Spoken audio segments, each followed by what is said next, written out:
Et bonjour à toutes et à tous, et bienvenue sur ce premier Sciencement Dimanche. Alors, le principe c'est que on va être chill, on va un petit peu papoter. Donc comme vous pouvez voir, je suis encore en pyjama avec ma petite tasse de thé. Euh, et donc voilà, on va juste parler. Voilà, pas de jeu, pas de choses. Voilà, maintenant on va parler quand même de science et si possible d'actualité. Enfin, si possible, on va parler d'actualité scientifique. Le principe du Sciencement Dimanche, voilà, c'est un dimanche par mois, si possible en début de mois, de prendre un moment pour parler un petit peu revue de presse. Donc, on va parler de revues généralistes sur les thèmes des sciences naturelles, des sciences en général et des sciences archéologiques. Peut-être présenter aussi un ou deux petits coups de cœur, parler et puis voilà de l'actualité, parler d'écologie si possible aussi, et puis j'aimerais à chaque fois essayer de finir sur une note un petit peu positive. Voilà, alors là c'est le tout premier, donc voilà. L'idée c'est que ce soit interactif, hein, donc vraiment n'hésitez surtout pas à poser des questions, à intervenir en chat, ce serait vraiment super. Et pour ce premier, d'être indulgent aussi, parce que bah, je pense que vous le savez, j'ai dans la vraie vie de tous les jours plusieurs boulots qui, avec pas mal d'imprévisibilité, cette semaine notamment, m'ont empêché de préparer autant que je l'aurais voulu cette première session. Donc voilà, donc pour parler voilà, un petit peu du programme de la matinée, on va faire un petit peu de revue de presse. Alors j'avais prévu plein de magazines, finalement je vais rapidement en présenter 4. Euh, deux mensuels et deux pas mensuels. Ensuite, j'aimerais vous présenter 2,5 coups de cœur, 3 coups de cœur en librairie que j'ai, plus ou moins récent, pas toujours. Et puis voilà, en actualité, on va finir sur une mauvaise nouvelle et une bonne nouvelle. Une très très mauvaise nouvelle et une plutôt bonne nouvelle. Donc voilà, j'espère que ça vous convient comme programme. N'hésitez voilà, toujours pas hein, à réagir en direct, à me faire vos retours. Euh, pour rappel aussi, hein, il y a le Discord. Alors le Discord, j'ai appris il n'y a pas longtemps que le lien que j'avais mis était temporaire. Donc j'ai changé le lien Discord sur la bio, mais tout ça, je vais essayer de mettre des articles et des références sur le Discord. Vous pouvez aussi poser les questions, donc voilà, n'hésitez pas à nous y rejoindre. Euh, Promis, je vais donner plein de news. Alors, bah écoutez, on va commencer du coup par la petite revue de presse. Alors revue de presse, évidemment, il y a plein de presses différentes. Je suis pas parti dans les presses spécialistes avec les revues de sciences. Alors déjà parce que en termes d'accès, c'est pas toujours évident. Légalement, c'est très compliqué d'y accéder sans dépenser trois reins, etc. Et c'est pas le plus accessible. Et je me suis dit que voilà, c'était de toute façon pas la presse qui ferait réagir aussi le plus de monde. Moi, ce qui m'intéresse, c'est de voir à quoi on a toutes et tous accès hein, en termes de vulgarisation. Euh, je vais commencer par un de mes, un de mes titres coup de cœur. C'est Epsilon. Alors Epsilon, on n'est plus exactement sur une nouveauté. Epsilon, c'est une petite revue indépendante qui existe depuis 2021 maintenant. Elle avait été fondée un petit peu en réaction au rachat de Science et Vie. Et donc pas mal d'anciens de la rédaction de Epsilon, pas tout à fait d'accord avec la direction que prenait Science et Vie après son rachat, ont quitté le navire et ont fondé via un crowdfunding la revue Epsilon. Crowdfunding auquel j'avais participé, je suis abonné depuis les tout débuts. Je n'ai pas le temps de lire tous les numéros, donc je vais pas vous mentir, je suis un peu à la ramasse, mais c'est pas grave, on fait comme ça. Et donc voilà, le dernier numéro, donc Epsilon, c'est un mensuel, hein. Il va sortir vraiment tous les mois. Il y a aussi un hors-série trimestriel. Donc là, je vous présente le numéro du mois de décembre. Alors, il est sorti un petit peu tôt cette année, ce qui est logique parce que les gens ont droit à des vacances. Euh, donc voilà, numéro toujours hyper intéressant. Comme à chaque fois, alors les Epsilon, à chaque fois, hein, il y a un dossier principal et puis il y a une petite partie avec voilà, plein de petits éléments d'actualité scientifique qu'ils ne peuvent pas traiter parce qu'ils ne sont pas. Ils n'ont pas encore le nom d'ubiquité. Un gros dossier. Donc dans ce numéro-là, c'est sur la mémoire. Et puis d'autres articles qui reviennent sur des éléments. Il y a aussi des parties sur les photographies, les images en. Une rubrique qui s'appelle En images, voilà, avec des magnifiques images et une petite légende pour expliquer ce qu'on voit. Donc là, c'est un cristal. Un cristal, voilà, sous lumière polarisée, c'est très très joli. C'est une nouvelle façon d'aborder, enfin, un angle de découverte que je trouve intéressant. Ils ont toujours aussi, j'aime beaucoup cette rubrique, le labyrinthe, où on parle un sujet délicat, là par exemple, le casse-tête du transport routier. Alors je suis hyper mauvais en optique, je m'attendais à ce que vous voyez tout en miroir, mais en fait vous voyez tout à l'endroit, donc c'est parfait. Le casse-tête du transport routier, pourquoi il pollue, pourquoi on a du mal à s'en passer, pourquoi le fret ferroviaire, eh ben, c'est un problème. Déjà il coûte plus cher, donc c'est tout con, mais voilà. Et là il y a un article que j'ai particulièrement trouvé euh, intéressant, même si ça fait pas exactement partie des bonnes nouvelles, qui revient un petit peu sur la vie secrète des arbres. Vous savez, la vie secrète des arbres, c'est ce best-seller qui avait été écrit par un naturaliste allemand, dont j'ai complètement oublié le nom, et qui explique que... alors voilà, par Peter Wolleben, je ne sais absolument pas comment ça se prononce, je suis désolé. Il y avait aussi le livre de Suzanne Simard, À la recherche de l'arbre mère. Donc ce sont ces deux ouvrages-là. Alors typiquement pour les fêtes, là on le voit absolument partout dans les librairies. Et dans ces livres qui se basent justement sur un article de Suzanne Simard, ils expliquent que finalement les forêts sont une gigantesque entité presque collective où les arbres communiqueraient et surtout s'entraideraient par des réseaux mycorhiziens.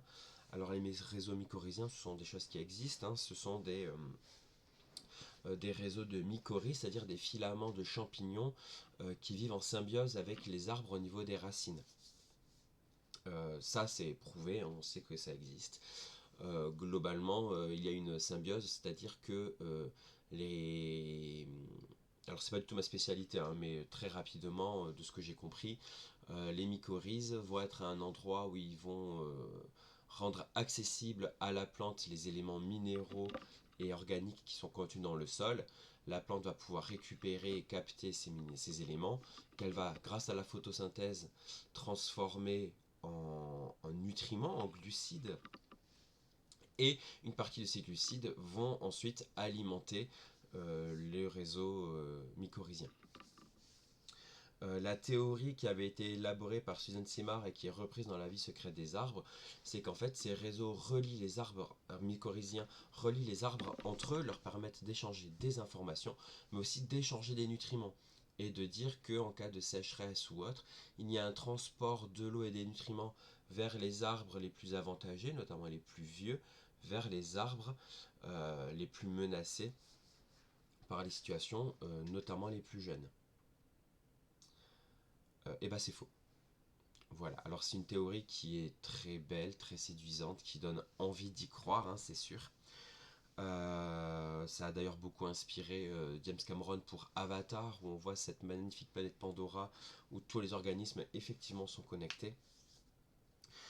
Sauf qu'en fait, des scientifiques ont repris un petit peu ces travaux de recherche, et non, en fait, on ne trouve pas ces échanges de nutriments, des échanges d'informations. Alors on sait que les plantes ont des moyens de communiquer, alors c'est pas des moyens conscients, hein, mais il va y avoir des mécanismes avec des phéromones ou des molécules pour communiquer entre elles.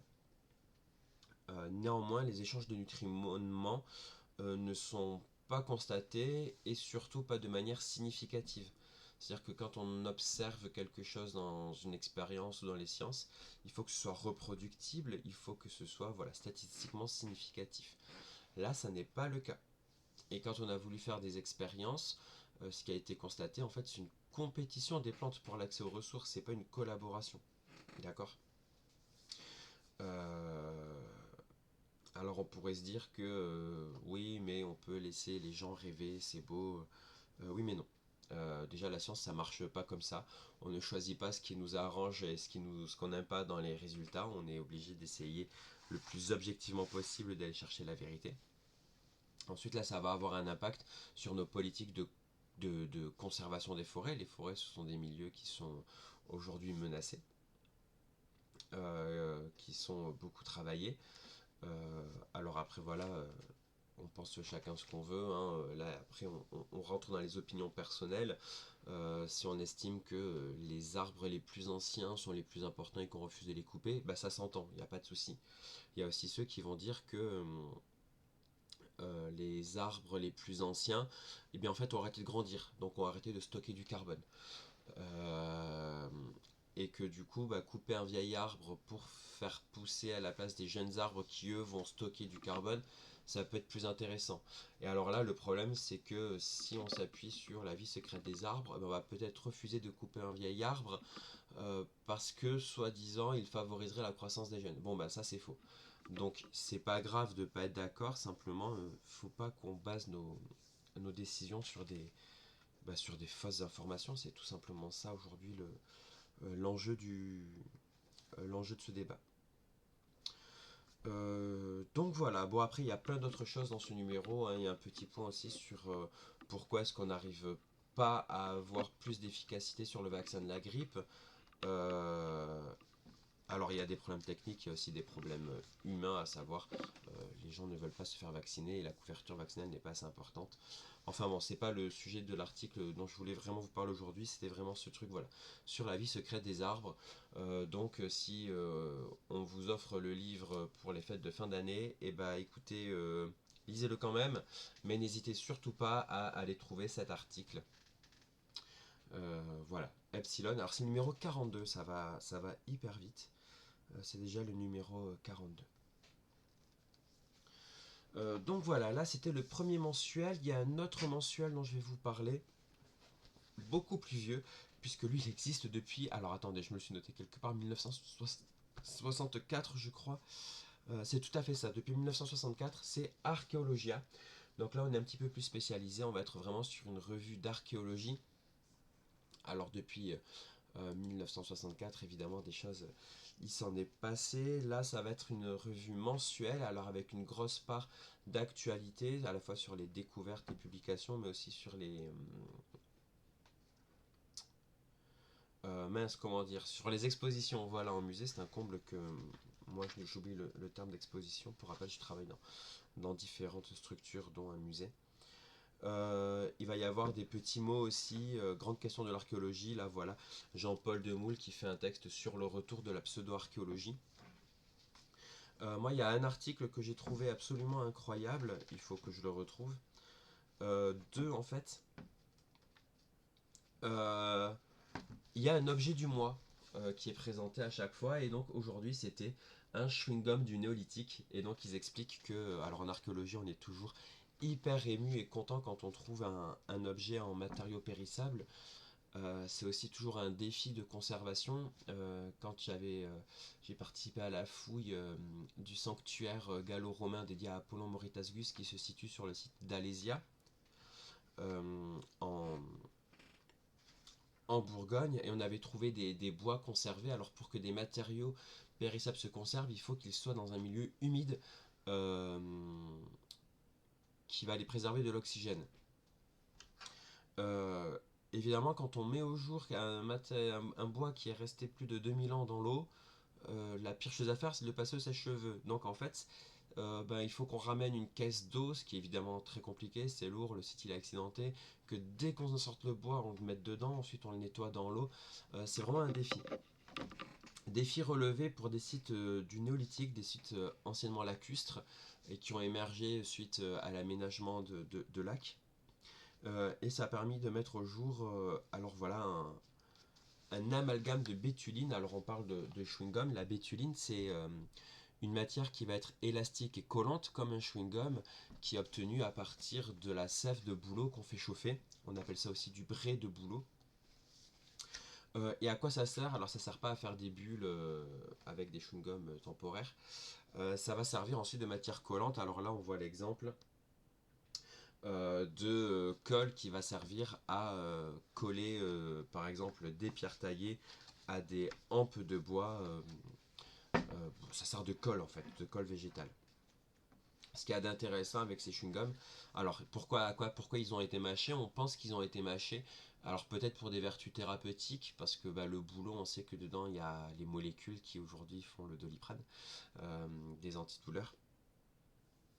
Mais peut-être aussi tout simplement parce que quand ça refroidit, ça durcit, ça perd ses propriétés, et donc le mâcher permettrait de réactiver la propriété collante, etc. Et ensuite, un peu comme la pâte à fixe en fait, hein, quand on la détache de son carré, elle est un petit peu dure, alors on va la malaxer, bon là pour être plus efficace avec la bituline, on la mâche. Bon. Mais ce qui est intéressant, c'est qu'une fois qu'elle a été mâchée, potentiellement elle va renfermer de l'ADN. Et donc là, on va pouvoir aussi faire des études paléogénétiques, et ça, c'est hyper précieux. Et puis un autre article que j'ai trouvé juste avant, en actualité de la recherche aussi, sur la disparition de Néandertal.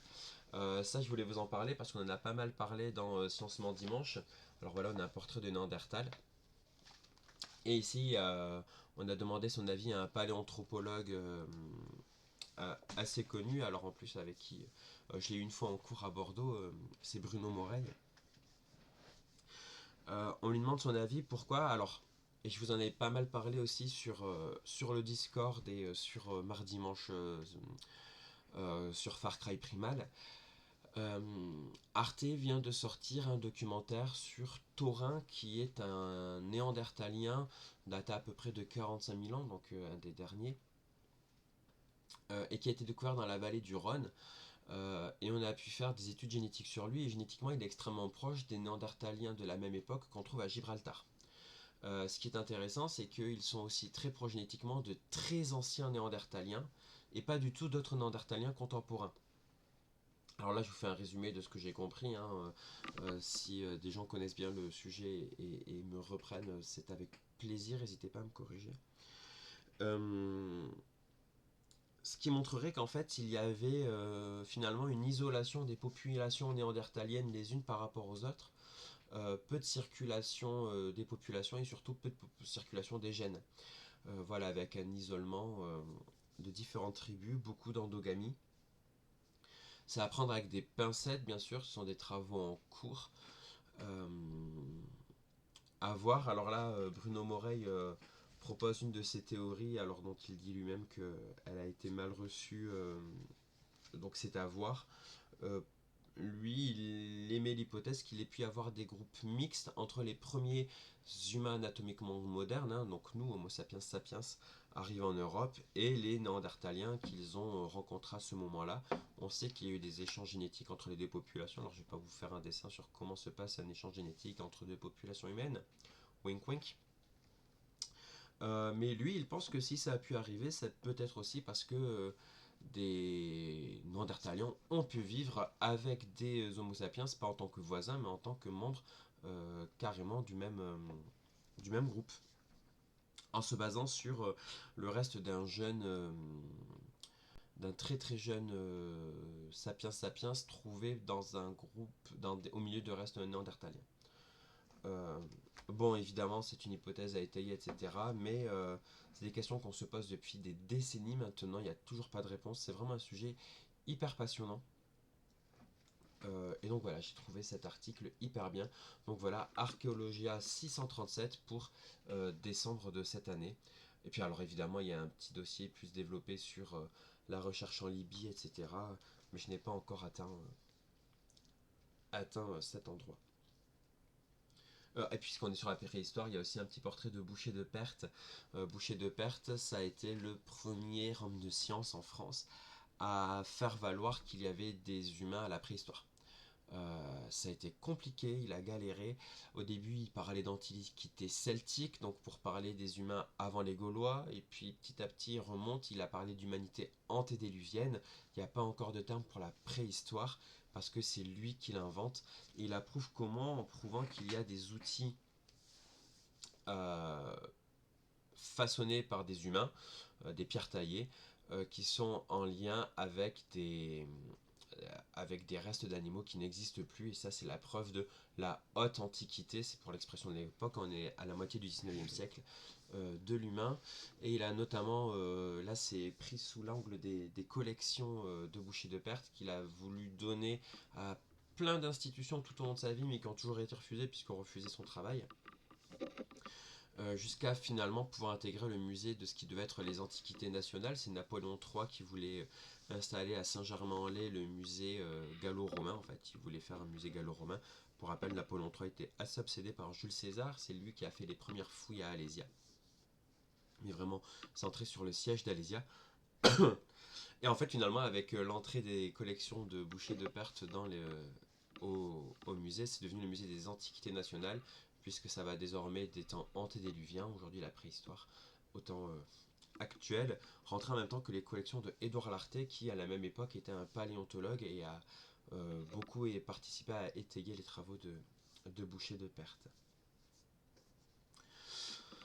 La revue suivante est un bimensuel, ou bimestriel. Bon, il sort tous les 2 mois, pas 2 fois par mois, tous les 2 mois. Et bonjour Casse-Grotal, bienvenue, on fait une petite revue de presse rapide, donc bienvenue parmi nous, n'hésite pas à poser des questions et à rebondir sur ce que je dis, ce sera avec plaisir. Je viens de finir de présenter le mensuel Archéologia, et là j'ai parlé de son petit frère, puisque c'est publié depuis un peu moins longtemps, 1973, alors c'est déjà pas mal, mais par la même maison d'édition, hein, les éditions Phaton, qui sont basées à Dijon. Euh, alors lui, il est un petit peu plus ancien, il date du mois de novembre, et il est court aussi sur le mois de décembre.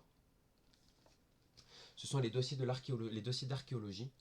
Voilà, et là on est sur un numéro spécial pour les 50 ans de la découverte de Lucie. Lucie, c'est cette australopithèque hyper célèbre, découverte en Éthiopie. En Éthiopie, le 24 novembre 1974. C'est un Australopithèque afarensis, espèce qui a été décrite quelques années après sa découverte, en grande partie grâce à elle. Et alors elle a été surnommée Lucie parce que au moment de la découverte, l'équipe écoutait la musique des Beatles, Lucy in the Sky. La découverte de Lucie est hyper importante parce que c'est un fossile qui est extrêmement complet. Tout est relatif bien sûr, mais on n'est pas sur une dent isolée, une phalange par-ci ou autre. On est sur un fossile assez bien préservé, et notamment qui a permis de mettre en avant le crâne des australopithèques et surtout leur bipédie. Là on est à 3,2 millions d'années, c'est une des plus anciennes, une des premières traces de bipédie aussi ancienne. Et donc ça a été une découverte majeure. Il y en a eu beaucoup d'autres depuis, mais j'ai l'impression, dites-moi si vous n'êtes pas d'accord avec moi, mais j'ai l'impression que Lucie en France, ça reste vraiment un élément hyper central de la paléoanthropologie. Si on parle d'autres crânes, d'autres restes, alors on pourrait un petit peu parler de Toumaï, qui est beaucoup plus ancien, 7 millions d'années. Les gens connaissent un petit peu Toumaï, mais les autres restes sont moins connus. D'ailleurs, je ne pourrais pas vous en citer, je ne suis pas très paléoanthropologue. Mais quand on parle de Lucie, à peu près tout le monde sait à peu près de quoi on parle. Ça, je trouve ça hyper intéressant. Elle correspond vraiment aussi bien à une grande avancée dans les sciences qu'à un imaginaire collectif qui existe encore aujourd'hui. Alors, ce que j'aime beaucoup dans le dossier de ce dossier d'archéologie, euh, c'est qu'il y a une grosse partie qui sert à remettre en contexte la recherche, à rappeler que Lucie n'est pas à la découverte. Bon ben merci Coco de me confirmer que voilà, Lucie c'est la plus connue. Euh, Ce qui est intéressant, voilà, c'est qu'il y a vraiment toute cette remise en contexte que oui, bah c'est ça, ouais, c'est ça. Toumaï, les gens, ouais, ok, Toumaï, je crois que c'est un vieux truc, mais qu'est-ce que c'est exactement? Voilà, il n'y a pas de... Et même des découvertes plus récentes qui sont aussi faites par des équipes françaises. L'homme de Flores, on n'entend pas parler particulièrement, par exemple. Euh, En tout cas, voilà, le magazine met très très bien en avant que Lucie, sa découverte, ça a été un travail d'équipe. Alors avec 5 noms principaux qu'évidemment je n'arrive pas à retenir, j'ai un vrai problème avec les noms. Mais voilà, Coco, tu en parles tout de suite. Il y a Yves Coppens. Alors c'est vrai qu'en France, eh ben voilà, on connaît très bien Yves Coppens, c'est logique. C'était un des grands noms de l'équipe. En l'occurrence, c'est un, un Français. Mais il n'y avait pas que lui, il y avait aussi... J'essaie de retrouver en même temps le nom des autres membres de l'expédition. Aux États-Unis, par exemple, Yves Coppens, ils n'entendent pas beaucoup parler. Ils connaissent plus Donald Johansson, qui était un collègue de l'équipe. Et en fait, ils parlent vraiment de 5 personnes assez incroyables qui ont travaillé sur ça. Euh, Ah mince. Il y a aussi Raymond de Bonnefille qui a beaucoup participé aux études, mais aussi à l'établissement des dossiers, l'obtention des financements, etc. Et elle est paléobotaniste. D'ailleurs, c'est elle qui a écrit un article présentant l'équipe. Donc ça, c'est hyper important. Maurice Taïeb aussi et John Kalb, plutôt géologue. Parce que voilà, nous on connaît Lucie, mais en fait ça a été de très nombreuses années de recherche sur plusieurs sites dans la vallée de la Far, en Éthiopie, dans des contextes géopolitiques hyper changeants, hyper instables. Donc voilà, et j'ai trouvé ça hyper bien qu'ils remettent vraiment voilà l'équipe au centre du magazine et pas seulement quelques visages. Alors après, si on a beaucoup entendu parler, nous, de Yves Coppens, bien sûr, hein, on peut pas parler de Lucie sans parler de Yves Coppens. Bah déjà, c'est parce que voilà, c'était le visage français de l'équipe. C'était aussi le plus vieux et le plus expérimenté des paléontologues qui ont participé à l'expédition. Mais surtout, Yves Coppens, c'était un grand vulgarisateur, on va pas se mentir. Il avait une grande aura médiatique, il était souvent interviewé. Je me rappelle quand j'étais petit des documentaires, la série L'Odyssée de l'espèce, à laquelle il a participé. Et vraiment, il fait partie de ces grandes figures scientifiques avec lesquelles moi j'ai grandi. Je sais pas, j'imagine que vous aussi. Enfin voilà, Coco de la confrérie, tu l'as cité aussi. Des scientifiques quand on était jeune. Euh, je pourrais pas vous en citer 150. Moi j'ai aussi pas mal grandi en entendant parler d'Arun Taziev. Alors il était déjà décédé, mais j'ai beaucoup vu ses livres. Euh, et Yves Coppens, quoi. Je crois qu'on en revient toujours à lui. Alors il est mort en août 2022, je crois. Assez âgé, mais ouais, ouais, un très grand, un très grand. Donc voilà, il y a toute cette partie sur le contexte de découverte de Lucie. Va y avoir aussi toute une partie sur le contexte de vie de Lucie, tout ce qu'on sait. Et enfin, plusieurs articles sur justement la biologie d'Australopithecus afarensis, hein, l'image que je vous ai montrée, la fiche d'identité, avec notamment sa biologie, la locomotion, hein, voilà. C'est toujours une partie importante, la locomotion d'Australopithecus afarensis, mais aussi ses cognitions.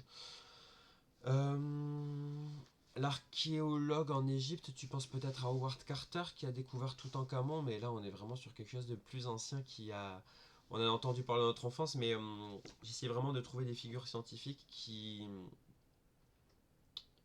vivantes de notre temps contemporaine. Alors il y a les figures aussi de vulgarisation scientifique, il y avait Mac Lesguy par exemple, et bien sûr Fred et Jamy de C'est pas sorcier. D'accord, un archéologue égyptien, et ben je connais pas du tout. Alors c'est vrai qu'en archéologie, euh, moi j'ai pas du tout eu la phase égyptologie. J'ai été à fond sur la paléontologie, un petit peu sur paléolithique. Moi je suis très très porté aussi sur la Mésoamérique maya aztèque.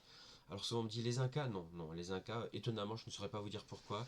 Je m'en Enfin, c'est hyper intéressant, mais au même titre que tous les autres. Mais je suis vraiment à fond sur les Mayas et les Aztèques. Mais voilà, l'égyptologie, je suis complètement passé à côté aujourd'hui. Ça m'intéresse vaguement, mais enfin, je suis curieux, mais pas passionné. Donc, tu me dis Zahi Hawass. Alors, évidemment, en termes de prononciation, je suis désolé. Mais ok. Bah écoute, merci pour l'info. Je ne connaissais pas du tout et j'irai franchement me renseigner. Alors, hop, je me prends des notes. Zahi Hawass. Super, et bah écoute, merci, ça m'intéresse de ouf. J'irai voir. Mais ouais, souvent quand on est jeune, on a une grosse phase égyptologie. Voilà, moi je suis passé à côté. C'est pas très très grave non plus. Ça m'a pas empêché de devenir un archéologue, mais proto-historien. Donc voilà, là c'était les dossiers de l'archéologie bimensuels, novembre-décembre, qui revenaient voilà, sur les 50 ans de la découverte du ici qui on a fêté le 24 novembre. Alors pour l'anecdote, c'est aussi l'anniversaire de ma mère. Euh, Joyeux anniversaire Lucie et maman. La dernière revue dont je voulais vous parler, alors là on est un petit peu plus éloigné, on n'est pas sur un mensuel, on n'est pas sur autre, on est sur un semestriel, c'est un magazine qui sort environ tous les 6 mois, c'est La Hulotte. La Hulotte, petit format, alors celui-là il est arrivé dans les boîtes aux lettres cette semaine, alors La Hulotte vous ne le retrouverez pas en presse, hein, il faut le commander. D'ailleurs, je remercie le Muséum d'Histoire Naturelle de Bordeaux qui m'a prêté leur numéro, ce sont des abonnés. La Hulotte, alors j'aime beaucoup, ils ont toujours ce nom, la revue la plus lue dans les terriers. C'est le numéro 116, c'est une histoire incroyable la Hulotte puisque ça existe depuis 1972. À la base, c'était un petit projet dans une classe initiée par un instituteur, Pierre Déon, je sais pas comment ça se prononce, je vais dire Déon, mais voilà, si je me trompe, corrigez-moi. Donc voilà, là-bas c'était une petite revue naturaliste publiée au sein d'une école. L'inspection de l'époque avait trouvé ça formidable et avait financé pour que ça parte sur toute l'académie. Et finalement, Pierre Déhomme a quitté l'éducation nationale pour se lancer à fond dans la Hulotte qui aujourd'hui a un tirage national. Depuis 1972, ce qui fait que c'est une des plus vieille revue naturaliste, voire la plus vieille revue naturaliste avec un tirage continu. Et Pierre Déhomme fait tout seul la recherche, le dessin, l'écriture, etc. Alors aujourd'hui, la Hulotte, il y a aussi l'impression, les employés, etc. Donc aujourd'hui, on a une dizaine de personnes. Mais ça, c'est essentiellement le travail de Monsieur Déhomme. Je suis hyper admiratif, c'est incroyable. Ce qui explique aussi qu'on n'en est que deux par an, hein, c'est normal, le travail est colossal. Et donc là, un numéro sur une chauve-souris française. Alors, le petit fer à cheval, c'est aussi appelé plus commun. Enfin, moi je l'en avais entendu parler sous le nom de petit rhinolophe. Ce nom, ils le tiennent de leur nez hyper étonnant en forme de fer à cheval. Voilà, on a un zoom. Les illustrations sont assez exceptionnelles, hein, je trouve ça assez incroyable. Donc là, on a tous les détails sur l'appareil nasal des rhinolophes, parce qu'on parle aussi un petit peu du grand rhinolophe en creux, qui leur permettent, comme toutes les chauves-souris, d'émettre des ultrasons, sauf que la plupart des chauves-souris vont les émettre par la bouche. Le rhinolophe va aussi pouvoir le faire passer par les narines. Et le petit rhinolophe a le record du monde des plus hautes fréquences, on est à 110 000 Hz, c'est absolument colossal, hein, pour vous rappeler, l'oreille humaine n'entend que jusqu'à 20 000 Hz en moyenne, avec une portée un petit peu courte mais qui lui permet d'avoir une précision exceptionnelle pour chasser des petits insectes, puisque le petit rhinolophe est, comme son nom l'indique, un petit animal, et je trouve ça assez incroyable, puisque sur cette illustration, il est grandeur nature. Voilà. Donc tout ça, je ne le savais pas du tout. Les chauves-souris, c'est vraiment pas mon domaine de connaissance. J'avais un collègue expert dans les chauves-souris. Je me demande ce qu'il en pense. Voilà. Euh, Paul, si tu tombes sur cette vidéo, n'hésite pas à me faire un retour. En tout cas, la Hulotte, voilà, c'est vraiment une revue qui est belle,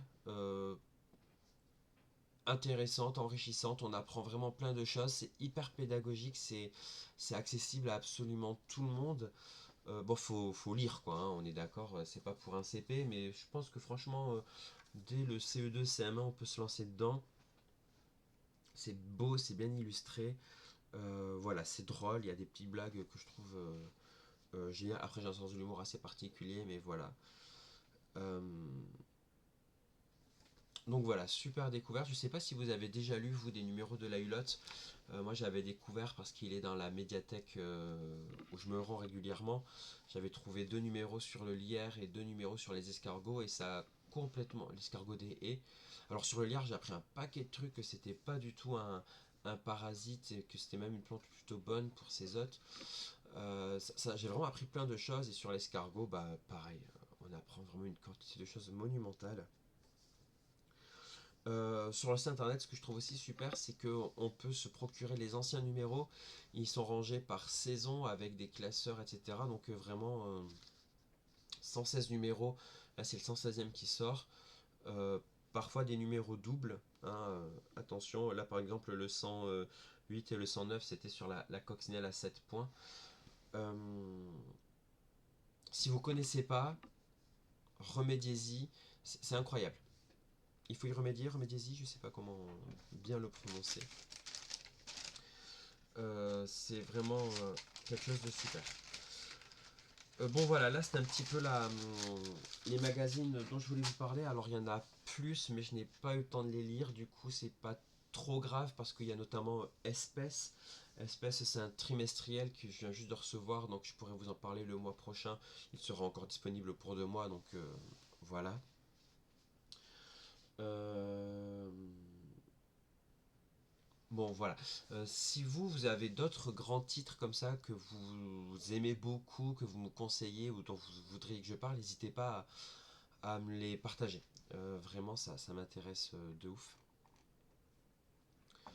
Euh, Pardon. Petite postée. J'en profite pour regarder mes antisèches, voir si j'oublie quelque chose. Mais non. Du coup, là, je voudrais vous parler, si vous n'avez pas de questions ou de remarques. Je gagne un petit peu de temps parce que comme il y a un petit décalage, le temps que s'il y en a qui ait quelque chose à écrire les fasse, voilà. Euh, Petit coup de cœur, pas récent en plus, mais que je continue à beaucoup apprécier. Je vais vous parler de manga. De 2 mangas, pour être précis.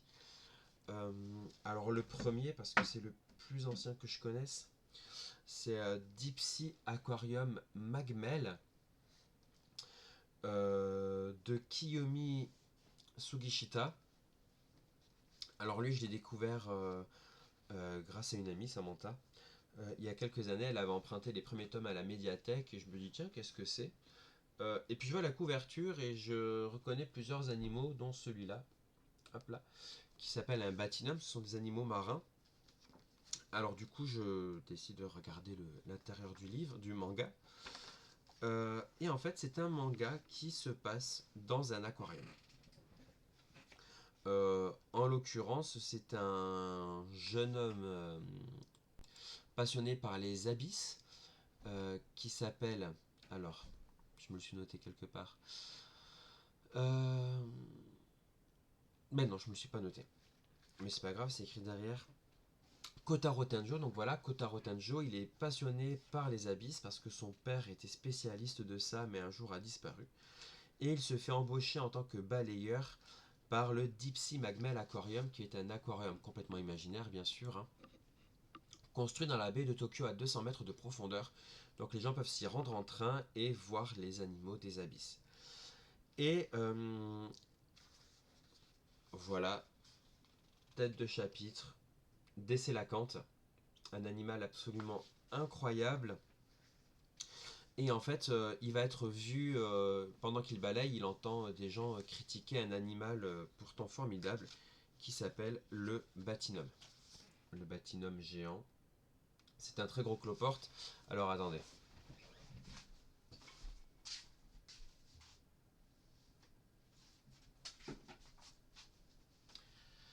Ça ressemble à ça, le Batinum géant. C'est un énorme cloporte marin aquatique. Pas forcément hyper ragoûtant. Et c'est justement face à ce côté peu ragoûtant qu'il est confronté. Bon, évidemment, là, c'est une peluche quasiment grandeur nature, hein. Un petit peu plus gros que le vrai, mais pas beaucoup. Et donc, entendant des gens critiquer les Batinum, il leur en parle en mieux. Et entendu par le directeur. Et en fait, se voit confier de nouvelles missions, notamment des missions de médiation. Et ça, je trouve ça intéressant. Je suis médiateur scientifique. Et là, dans ce manga, il y a beaucoup de choses sur la question de la médiation, comment intéresser les gens à des animaux qui ne sont pas toujours connus, sur lesquels on a beaucoup de préjugés, qui ont souvent un physique ingrat. C'est une vraie question, notamment en conservation, c'était beaucoup posé en conservation de la nature. Comment intéresser les gens aux animaux moches? Voilà, le panda, il n'y a aucun problème, c'est le symbole du WWF, c'est mignon, c'est tout doux, on a envie d'y faire des gros câlins. Les gens ont envie de protéger le panda. Quand on veut parler d'un cloporte, c'est plus compliqué. Essayer de lancer la protection d'une araignée, d'un serpent, d'un ver ou autre, c'est difficile. Moi je travaille dans le compostage, j'essaie de sensibiliser les gens notamment aux vers de terre. Dès qu'on parle de vers de terre, les gens ils sont en mode you, trier mes déchets, oui, avoir des vers, c'est compliqué. Alors on est totalement d'accord qu'Azgrotal, Tral, euh, c'est subjectif. Il n'y a pas d'animaux moches. Des fois je dis aux gens, tu trouves les cloportes moches, mais tu t'es vu toi, t'as que deux bras, deux jambes, t'es debout, t'as la peau toute molle. Pour un cloporte, tu dois être hyper laid. On est bien d'accord, c'est subjectif, hein. Quand je dis les animaux moches, ça va être vraiment les animaux qui sont socialement classés dans la catégorie des animaux moches. Moi, j'y trouve absolument tous magnifiques. Comme on peut en témoigner les escargots et cloportes que j'ai derrière moi. Et donc, c'est un petit peu un des enjeux de l'équipe de médiation du Deep Sea Magmel Aquarium. Euh, et l'autre, c'est aussi un manga qui s'appelle Dinosaurs Sanctuary. C'est la dernière fois que j'essaye de le faire avec l'accent. Donc, le sanctuaire des dinosaures. Par Itaru Kinoshita. Euh, et donc là, c'est une héroïne, Suzume, qui se lance dans une carrière de soigneuse et de médiatrice dans un zoo qui met en scène des dinosaures. Alors les dinosaures, il y a plein d'œuvres de fiction qui mettent en scène des dinosaures qui existent encore de nos jours. Il y a deux possibilités à chaque fois. Soit ce sont des dinosaures qui sont préservés dans une espèce de monde perdu, dans une enclave. C'est le monde perdu d'Arthur Conan Doyle, hein. Soit ce sont des dinosaures qui sont ramenés à la vie par des techniques scientifiques. Ça va être Jurassic Park de Michael Crichton. Et bien là, ils ont fait les deux. J'ai trouvé ça assez rigolo et intéressant. Ils expliquent que dans les années 40, ils ont trouvé une île avec des dinosaures. Ce qui leur a servi de base pour faire des études génétiques sur des populations fossiles et ramener à la vie, cloner des espèces de dinosaures disparus. Et donc des zoos se sont constitués, il y a eu un très gros engouement de dinomania euh, qui a notamment touché Suzume qui se lance là-dedans aussi et qui travaille dans un dino-parc. Et qui commence avec une grosse désillusion, c'est que en fait les gens ne sont plus intéressés par les dinosaures. La dinomania elle est passée, il y a eu un accident assez grave, les dinosaures ça n'intéresse pas les gens, le parc en question où elle travaille perd des moyens, il n'arrive plus à intéresser les gens. Et donc là aussi, on va se retrouver sur le problème de la médiation, que je trouve hyper intéressant, mais pris sous un autre angle. Là, c'est pas des animaux moches, il n'y a rien de moche. On est sur des animaux spectaculaires. Mais il faut réussir à garder l'intérêt du public sur quelque chose qui n'est plus nouveau. Avec des animaux qui sont parfois vieux. Hein. Là, elle explique notamment qu'il y a un tyrannosaure qui est très âgé, qui bouge plus beaucoup, qui est pas. Voilà. Et bon, bah, il faut réussir à susciter l'intérêt des gens. Et en même temps, réussir à susciter un intérêt qui ne sera pas trop superficiel. Et en fait, trouver un moyen de les intéresser, et une fois qu'ils sont intéressés, de leur apprendre quelque chose. Donc voilà, ça c'est vraiment quelque chose que j'ai trouvé intéressant. Et ce que j'ai bien aimé aussi dans ces deux mangas, euh, c'est qu'il y a une partie pédagogique aussi. Les mangas deviennent eux-mêmes support de médiation, puisque des infos sont évidemment diffusées sur les animaux traités au fur et à mesure qu'on parle d'eux dans le manga. Mais entre chaque chapitre, il y a aussi un petit texte qui parle d'eux.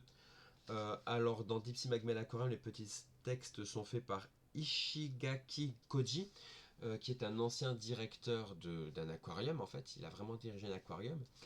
Donc voilà un petit texte sur le Batinum.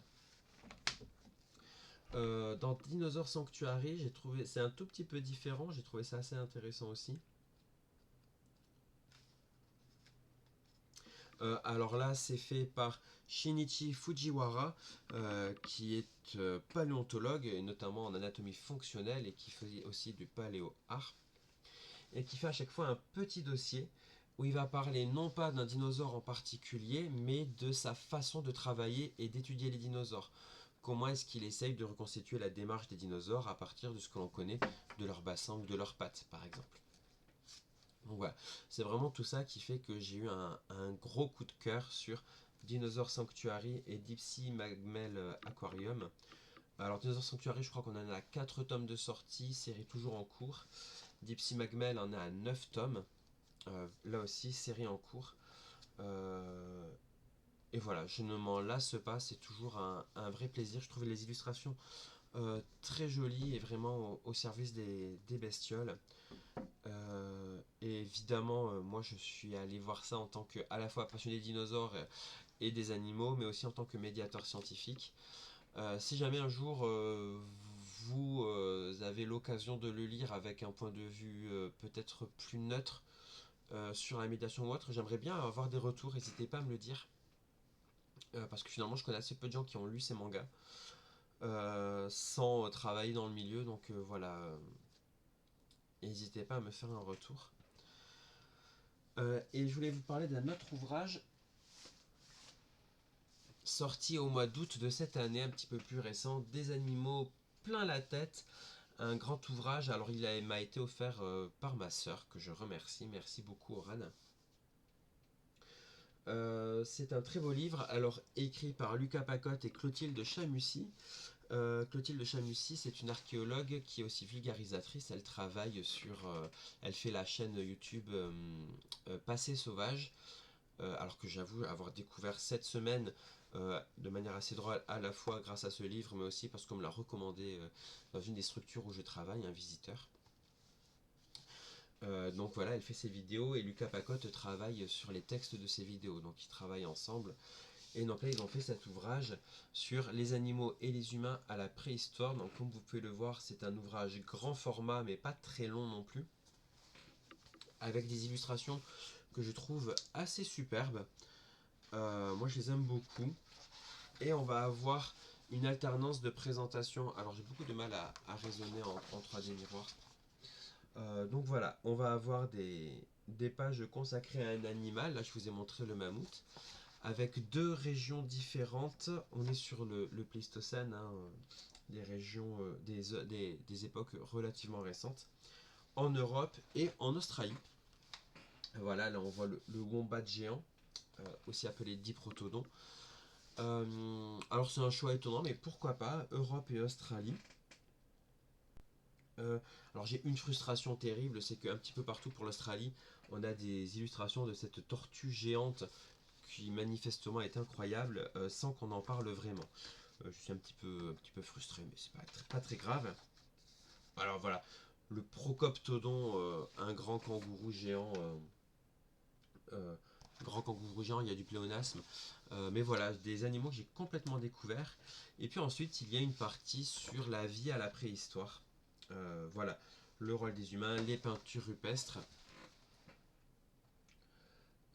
aussi bien en Australie qu'en Europe.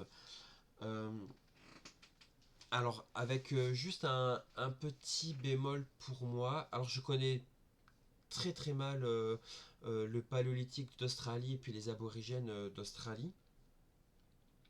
Euh, ce livre part un petit peu du principe qu'il y a une véritable continuité culturelle entre les aborigènes actuels et leurs ancêtres paléolithiques. Alors, c'est peut-être vrai, je ne sais pas. Maintenant, il s'est écoulé 40 000 ans, même s'il y a eu des transmissions orales, etc. Alors, avec l'idée que les aborigènes actuels peuvent toujours interpréter les arts rupestres paléolithiques. Alors, c'est dur de dater des arts rupestres, d'autant que y a toujours de l'art rupestre aborigène qui est du coup récent. Alors, du coup, là, voilà. Pourquoi pas, peut-être. Il y a expliqué leur système cosmogonique de totémisme, à savoir que les aborigènes se sentent à la fois à l'échelle du clan, de la famille et de l'individu extrêmement proches d'un animal jusqu'à faire de cet animal son ancêtre, de devenir soi-même une partie de cet animal. Bon, ok, c'est intéressant.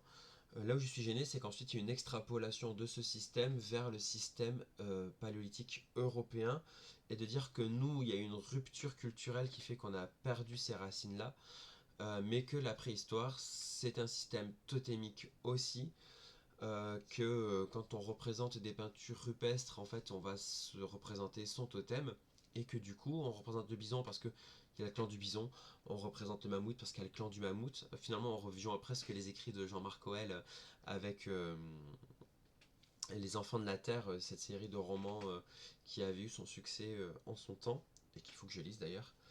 Je dis pas que c'est faux, je dis pas que c'est complètement exagéré, je dis simplement que il y a pour moi là une légère surinterprétation euh, qui est généralement présentée comme une théorie, mais qui finalement n'est la seule théorie présentée jusqu'à presque devenir euh, une vérité. On est sur un ouvrage qui est plutôt pour les enfants. Et voilà, le totémisme, alors c'est peut-être vrai, on parle aussi beaucoup de chamanisme à la préhistoire, avec des figures mi-humaines, mi-animales. Il y a par exemple l'homme-oiseau à Lascaux, il y a la grotte des trois frères, enfin voilà, parfois on parle de sorciers, parfois on parle de chaman, parfois on parle d'êtres en cours de métamorphose, notamment un humain avec des bois de serre. Il y en a qui vont dire que c'est la preuve de l'ancienneté d'une croyance en une divinité au bois de serre qui se traduira ensuite par Cernunnos à l'époque celtique. Alors il y a juste un gap de 50 000 ans entre les deux. Donc là aussi en termes de surinterprétation on est à fond. La vérité c'est que le système de croyance de représentation ne l'a pas. On sait qu'une très grosse majorité des peintures représentées c'est du gibier. Alors peut-être qu'il y avait un clan du renne extrêmement puissant qui représentait particulièrement le renne. Pareil pour le cheval, mais c'est surtout leur nourriture en fait. À Chauvet, par contre, on n'a que des animaux dangereux. Alors est-ce que c'est plusieurs clans différents Donc voilà, je trouve ça hyper intéressant comme hypothèse de ouf. Euh, je trouve que comme c'est la seule hypothèse présentée, bah, du coup elle prend trop de place et que ça devient un petit peu de la surinterprétation. Ça ne change rien que c'est un très très beau livre. Plein de belles informations et que vraiment je présente comme un coup de cœur. Hein. J'avais envie de mettre ce bémol déjà parce qu'il était important pour moi et aussi pour montrer que je suis objectif. Mais vraiment c'est un livre que je recommande. Alors pour vous, si vous êtes passionné, que vous avez envie d'avoir de jolies illustrations comme c'est mon cas, ou si vous avez des jeunes dans votre entourage, je trouve hyper bien. À la fin, il y a une petite partie sur la domestication aussi chouette. Alors, avec peut-être une autre limite, il y a une petite ouverture sur d'autres domestications, mais avec au milieu des animaux qui, en tant qu'archéozoologue, j'ai envie de dire, ne sont pas domestiqués mais apprivoisés, hein. Il y a la mention de l'éléphant. L'éléphant n'est pas domestiqué dans le sens où on n'a pas une 100% de contrôle sur sa vie, sa naissance et sa mort, et on ne l'a pas changé pour qu'il corresponde à nos envies. En fait, on va prendre un éléphanteau qui naît dans la nature et l'apprivoiser, c'est-à-dire, alors c'est hyper violent, hein, mais euh, on va lui inculquer les connaissances qu'on veut qu'il ait pour qu'il fasse la mission qu'on veut lui donner. Bon. La domestication, en fait, on aurait sa mère et son père qu'on aurait sélectionné pour qu'ils aient un éléphanteau que l'on veut particulièrement, etc. Bon, c'est du détail, mais en tant qu'archéozoologue, voilà, il fallait que je le dise. Voilà, très beau livre que je recommande. Est-ce que ça va toujours? Est-ce que vous avez quelque chose à me répondre ou autre? Enfin voilà, toujours n'hésitez pas à me le dire. Et de même, si vous avez des ouvrages, des films, des séries à me recommander ou autre, encore une fois, n'hésitez pas, je suis hyper preneur dans le chat ou sur le Discord.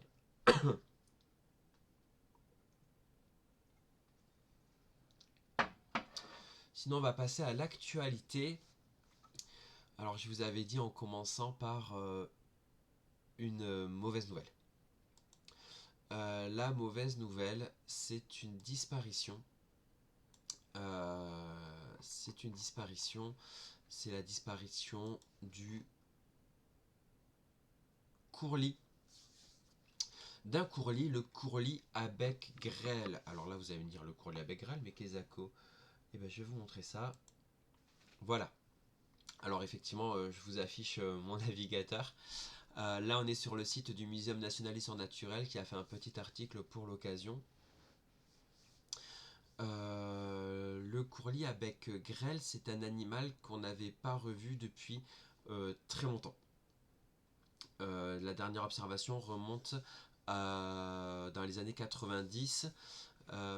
Alors pourquoi on le déclare disparu maintenant? Eh bien, c'est un article qui a été publié récemment dans la revue, alors hyper récemment en fait, le 17 novembre, dans la revue d'ornithologie Ibis, et où ils ont fait des études statistiques, etc. Ils sont revenus sur les dernières observations, et à 96%, ils sont à peu près sûrs que oui, le courlis grêle, à bec grêle a disparu. Alors le courlis à bec grêle, bon ben là vous voyez cette représentation de l'oiseau. Les courlis, ce sont des animaux il y a une trentaine d'espèces, je crois. Ce sont des oiseaux limicoles, c'est-à-dire qu'ils vont vivre souvent à la limite sur les côtes ou en milieu humide, avec ce long bec extrêmement fin qui est assez caractéristique des espèces limicoles, sont pour aller fouiller dans les sédiments pour récupérer leur nourriture. En Aquitaine, par exemple, on a le courlis cendré qu'on connaît bien. Le courlis à bec grêle, c'était un oiseau qui vivait, qui était migrateur, avec une partie de sa vie de l'année en Russie, au centre de la Russie, et une autre partie de sa vie dans les zones humides du Maghreb. Et donc il aurait disparu essentiellement pour deux raisons. La première, c'est le drainage et l'aménagement des zones humides où il se nourrissait. Donc une forte baisse, voire une complète disparition de ces zones d'habitat. Et la chasse, hein. C'est une espèce chassée. Pour rappel, en France aussi, le courlis à cendré n'est interdit à la chasse que depuis 2020, alors que ses effectifs ont diminué de moitié depuis 1980. Ce que j'ai trouvé hyper intéressant dans cet article, d'ailleurs je vous l'envoie tout de suite sur le chat, mais je vous le mettrai aussi sur le Discord, c'est que le Muséum d'histoire naturelle explique pourquoi on a mis autant de temps à le déclarer disparu. Déjà, c'est parce que absence de preuve n'est pas preuve d'absence, hein. C'est pas parce qu'on voit pas un animal que tout de suite il est disparu. Il se trouve aussi que les oiseaux ont une espérance de vie assez longue. Si on ne voit pas des animaux qui ont une espérance de vie de 4 ans pendant 20 ans, bon, 5 générations de loupés, c'est mauvais signe. Maintenant, si on ne voit pas pendant 20 ans un animal qui peut vivre 20 ans, bah il y a toujours un espoir de le croiser. L'autre problème, en fait, ça va être des problèmes hyper pragmatiques avec ce qu'ils ont appelé, j'ai découvert cette notion complètement par hasard maintenant, l'erreur Roméo, erreur tirée de Roméo et Juliette, où euh, vous savez, bon spoiler, mais l'œuvre est assez vieille maintenant, je pense qu'on peut se le permettre. À la fin de la pièce, Roméo simule sa mort, Juliette pense que il est mort, se suicide, Roméo découvre qu'elle est morte, se suicide à son tour, et tout le monde est mort, alors qu'en fait personne n'était mort. Bon. Là, l'idée c'est d'éviter ça, et en fait, l'idée c'est d'éviter de déclarer disparue une espèce, alors qu'en fait, elle ne l'est pas. Pourquoi? À la fois parce que ça va un petit peu porter atteinte à la crédibilité des institutions qui travaillent là-dessus, mais aussi parce que si une espèce est déclarée éteinte, on arrête de la protéger. C'est logique, on ne va pas dépenser de l'argent pour protéger un animal qui n'existe plus. Le problème c'est que si on s'est planté, et que l'espèce existe encore, et qu'on arrête de la protéger, peut-être qu'on va accélérer son extinction. Donc il y a ce problème-là. D'ailleurs, alors, là ils disent sur le site de l'UICN, donc l'Union internationale pour la conservation de la nature, euh, il est toujours déclaré en danger critique d'extinction. Alors en même temps, depuis le 17 novembre, ils n'ont peut-être pas encore eu le temps de se réunir pour faire la mise à jour. Mais c'est quand même important de garder des efforts de conservation parce que de toute façon ça bénéficie aux autres espèces locales. Et ensuite parce que voilà, il ne faudrait pas par erreur précipiter l'extinction de l'animal. Ce qui va être marquant avec cet oiseau-là, c'est que c'est la première espèce d'oiseau continental en Europe à être officiellement déclarée disparue. C'est probablement pas la dernière, on est bien d'accord. Là, ça met aussi en évidence une des difficultés qu'on va avoir avec les oiseaux migrateurs, parce que comme le nom l'indique, ils migrent, ils vont sur plusieurs pays qui vont avoir plusieurs législations différentes, et donc pour installer une protection totale sur ce genre d'espèces, c'est hyper difficile, il faut se mettre d'accord. Et donc les enjeux qui vont se faire, qu'il faut avoir sur la préservation des espèces à l'échelle internationale. Bon voilà, ça c'était pour la mauvaise nouvelle. Pour la bonne nouvelle, j'avais un petit peu envie de prendre le contre-pied de ça. Alors, c'est pas de l'actualité hyper actuelle, c'est quelque chose dont moi je n'avais pas entendu parler.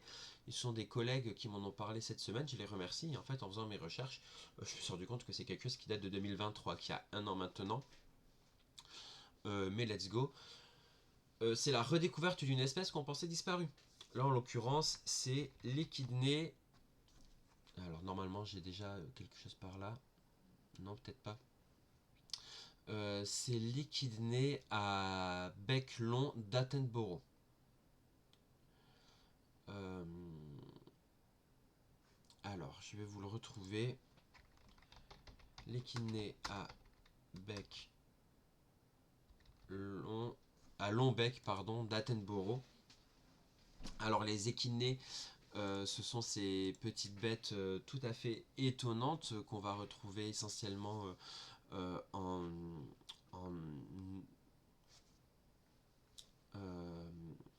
ah mince, dis donc, j'ai un gros bug. Euh, D'accord, lui il vient de Nouvelle-Guinée. En tout cas, on va le trouver en Asie du Sud-Est, entre voilà, la Nouvelle-Zélande et entre l'Océanie et l'Asie sur ces îles. Euh, on en connaît 5 espèces d'échidnés aujourd'hui. Et ce sont des monotrèmes comme l'ornithorynque, c'est-à-dire que ce sont des mammifères. Ils ont des poils, ils sont endothermes, homéothermes. Tout est bon, sauf que ils vont pondre des œufs. Et pour nourrir les petits, ils vont quand même les nourrir de lait, mais ce lait, il ne sort pas de mamelles, les petits ne vont pas téter, il sert de glande sudatoire. En fait, ils vont transpirer le lait. Alors certains y voient un caractère primitif, oui, mais c'est pas des fossiles vivants, encore une fois, il faut qu'on arrête avec les fossiles vivants. C'est peut-être que les premiers mammifères ressemblaient à ça, des poils, des œufs, une sudation du lait, mais on n'est pas sur les premiers mammifères, on est sur des mammifères qui ont évolué depuis plusieurs dizaines de millions d'années aussi. Voilà. Et donc là, en l'occurrence, c'est un animal qu'on avait repéré une première fois dans les années 60, voilà, en 1961, avec un spécimen incomplet. Il y a eu des témoignages aussi. Et on n'avait jamais revu. Alors il avait été signalé quand même aux chercheurs par les papous, mais seulement observé une ou deux fois de temps en temps. Et puis il y a un an, une expédition dans les montagnes Cyclopes, une expédition difficile, hein, l'équipe a galéré, c'est des Indonésiens et des Britanniques qui sont allés plusieurs semaines dans la jungle sur ces montagnes pour étudier la biodiversité. Ils ont subi un tremblement de terre, des glissements de terrain, il y en a un qui a eu une sangsue dans l'œil, il y en a un qui a attrapé la malaria, enfin. Mais le dernier jour, ils ont eu ces 3 secondes. Donc là on est sur le site de Science et Avenir. Ça rame. Est-ce que je vais avoir droit à une pub?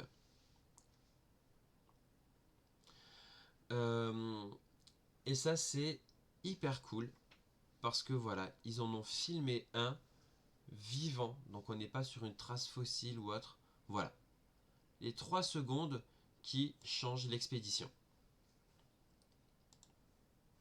Hop, je vous le mets même, hop là, alors, pourquoi ça part sur le concombre? Je n'ai rien demandé, voilà, c'est hyper pénible. On va essayer de se le mettre sur grand écran. Et du coup ça recharge. La vidéo de 3 secondes, ils mettent 45 minutes à le charger. Et du coup j'ai des pops.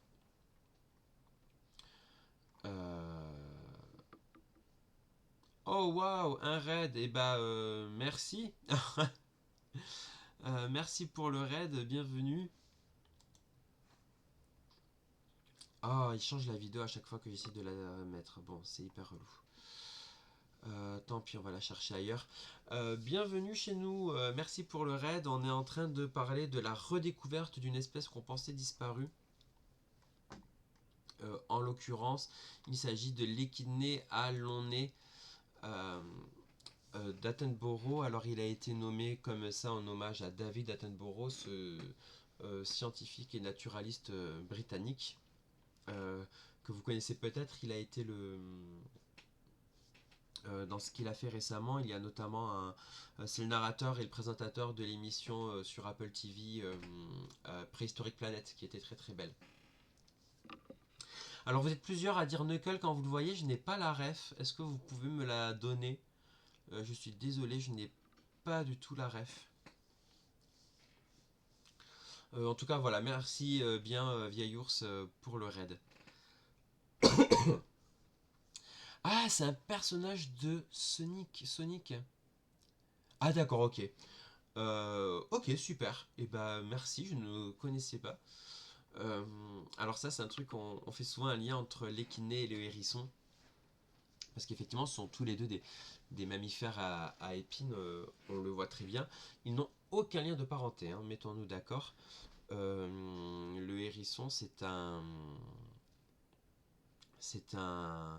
insectivore, alors pas uniquement à cause de son régime alimentaire, mais en termes de classification. Hein, chez les mammifères, il fait partie de l'ordre des insectivores. Ce qui veut dire que ses cousins proches, ça va être la taupe, la musaraigne. L'équiné, comme je vous disais, c'est un monotrème, donc son seul cousin proche, ça va être l'ornithorynque. Maintenant, ils ont cette convergence évolutive qui est que quand on a des épines sur le dos, on se fait moins manger. Ce qu'on va aussi retrouver d'ailleurs chez le porc-épic. Le porc-épic n'est cousin ni de l'un ni de l'autre. Le porc-épic, c'est un rongeur. Donc en tant que rongeur, il va être plus proche de la souris, du rat, du ragondin, quoi. Donc voilà, et donc là, voilà, cette espèce n'avait pas été repérée depuis 1961. Il y avait eu quelques témoignages depuis, mais témoignages n'est pas preuve. Là, on a réussi à le filmer, et ça, c'est exceptionnel. Alors bon, là sur Google Images, on voit voilà une photo ici de Sir David Attenborough, donc à qui, enfin, en hommage de qui il a été nommé. Merci pour le follow, Alexei. Et une petite crevette terrestre. Alors je ne sais pas si c'est un talitre ou autre, mais parce qu'évidemment nous on parle de l'équiné, mais il y a plusieurs espèces qui ont été découvertes ou redécouvertes par cette expédition. Ce qui sont à la fois des bonnes nouvelles et puis en même temps, si l'animal il est resté inaperçu pendant plus de 60 ans, il n'y en a peut-être pas beaucoup. Il n'y en a peut-être pas beaucoup, il est peut-être un petit peu menacé quand même. C'est d'ailleurs arrivé qu'on découvre une espèce, qu'on redécouvre une espèce disparue et puis en fait elles disparaissent pour de bon derrière. Ça porte un nom quand on redécouvre une espèce disparue, comme ça s'appelle une espèce Lazare. Donc en hommage à ce personnage biblique, Lazare, qui a été ressuscité par le Christ. Bon, voilà, j'ai pas été très attentif au catéchisme, alors j'en parlerai pas plus. Mais voilà, ce qui va poser évidemment des questions de conservation. C'est toujours une bonne nouvelle, une espèce Lazare. Elle est disparue, ah ben non. Maintenant, une fois qu'on sait qu'elle n'est pas disparue, bah voilà, qu'est-ce qu'on en fait? Comment on l'étudie, comment on la protège. C'est aussi le cas d'un tigre, je crois que c'est le tigre de Sumatra, qu'on a revu il y a pas longtemps, actualité. Ou alors de Java peut-être. En tout cas, une sous-espèce de tigre qui était... voilà, le nouveau mort-vivant de l'évolution, ça date du mois d'avril. Le tigre de Java, donc c'est une... alors sous-espèce, il n'y a qu'une seule espèce de tigre, hein, Panthera tigris. Maintenant, ce tigre, pendant l'ère glaciaire, quand l'Indonésie était un seul grand continent, s'est répandu sur l'ensemble de la zone. Et puis quand les océans sont montés à la déglaciation il y a 12 000 ans, les populations de tigres sont retrouvées isolées sur diverses îles. Euh, et se sont séparés. Donc on parle de sous-espèces, mais c'est la même espèce. Donc le tigre n'a pas disparu, mais sur pas mal de ces îles, les populations ont pu disparaître, notamment le tigre de Java. Je sais pas si le panda a été cru disparu. Il me semble que le panda, on a pensé longtemps que c'était un canular et qu'il n'existait pas.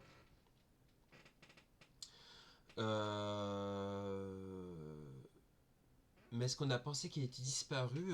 Je ne sais pas. Euh, J'essaie de regarder vite fait.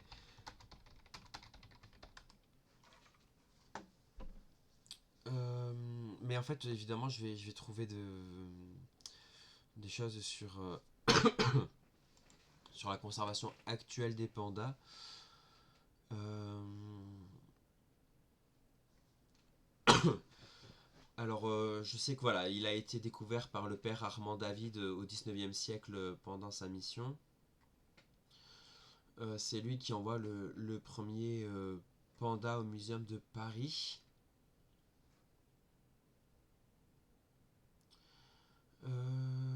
Ta, ta, ta, ta, ta.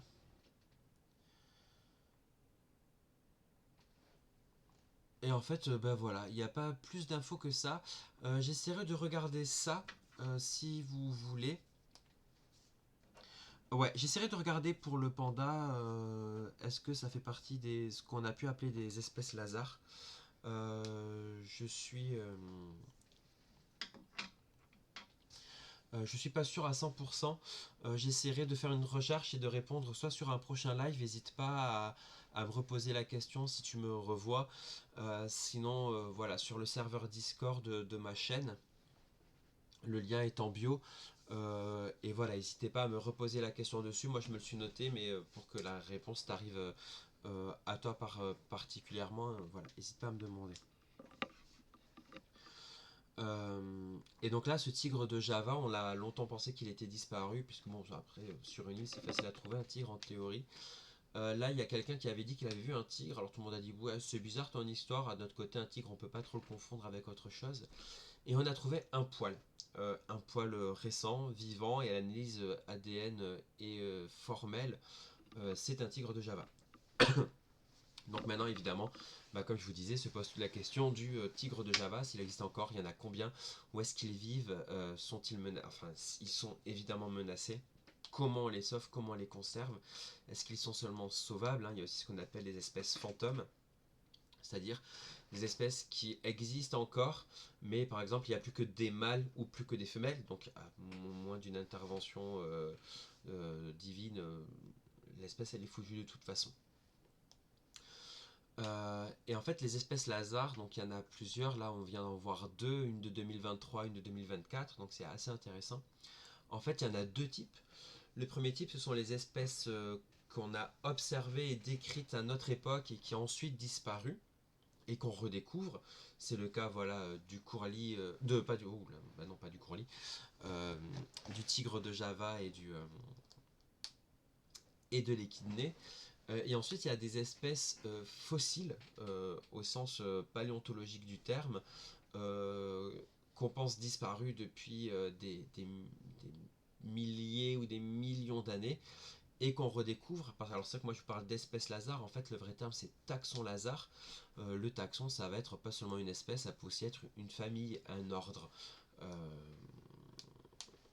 voilà, le poulet c'est l'espèce poulet, mais ça fait partie du taxon oiseau, qui fait partie du taxon dinosaure, qui fait partie du taxon, enfin du clade, enfin voilà. Des taxons Lazare de l'autre type, il y en a qui sont assez célèbres, notamment alors justement le Sélacanthe, hein, qui était dans le manga dont je vous parlais tout à l'heure.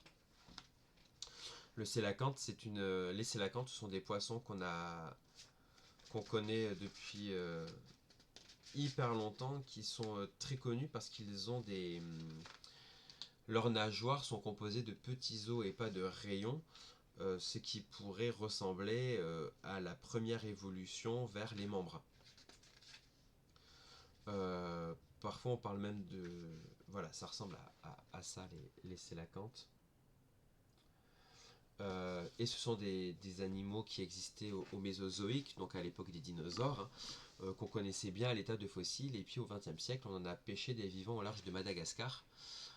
Aujourd'hui des sélacantes, je ne sais pas combien d'espèces il en existe, je crois qu'il en existe 3, qui vivent essentiellement dans l'océan Indien, alors assez en profondeur, ils sont pas évidents à étudier, d'autant qu'il y a eu une grosse, une grosse ruée vers le sélacanthe, ils sont très très à la mode, ce sont des poissons carnassiers. Parfois on parle de fossiles vivants, c'est pas le cas. D'accord. Là c'est pareil, c'est pas les mêmes que ceux du Mésozoïque, c'est la même famille, c'est pas les mêmes espèces, au même titre que nous sommes des hominines comme l'Australopithèque, on ne sommes pas des fossiles vivants. Bon ben voilà. Eux, ils ressemblent beaucoup aux précédents, mais c'est pas les mêmes. Et donc là, c'est aussi un taxon Lazare, dans le sens où on pensait que les sélacantes avaient disparu au Crétacé, et bon bah non, il y en a encore.